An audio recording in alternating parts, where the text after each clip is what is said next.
Right, fighters, how are we doing now? I was just watching a YouTube video then, and it was, obviously, it's called The Overlap. That, I mean, if you're into football, Gary Neville does, Roy Keane, Ian Wright, whatever, and a couple of other guests. And obviously Tom Brady came on it, the NFL star, right?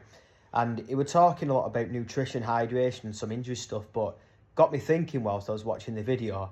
Now, obviously, this is going to be obviously a bit of a cliche, nutrition and stuff like that, which is obviously what I put out there on social media. But it really just made me realise, and obviously wanting to make this video to actually put it across, how important it actually is to fuel your body and recover correctly as a fighter. I think a lot of fighters just put too much of an emphasis and focus on, I've got to make weight for the fight, and that's all they've got to look at. But if you've got a camp, right, a 10 to 12 week camp, you know, full fight camp, you've really got to focus on, you know, giving your body the fuel that it needs, so carbs, getting enough sugar in. So I always tell the fighters I'm working with to get 4 to 8 grams in for every kilogram of body weight, and then obviously rest days would increase the protein, reduce the carbs slightly, you know, increase the vegetables and fibre and things like that, right? But you've got to understand about the difference between fueling up your performance and actually boosting your recovery and what to put in your body at the right time. So whenever I tell fighters I'm working with, and I put it across there on TikTok, on Instagram and social media, you know, to eat more carbs and to eat the 4 to 8 grams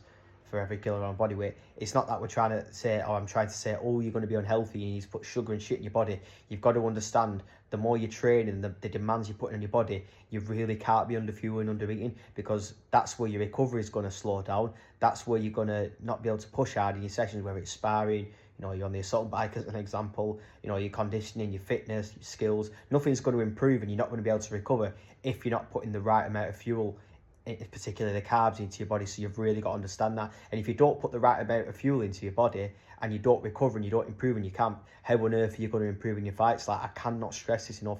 Get the fuel in, get the carbs in, get the protein in, and get the right nutrients in on the recovery days, and just keep doing it like that. You've got to understand performance is the #1 priority. This is exactly how you feel the best that you've ever felt in your next fight. Getting the camp right, fueling up.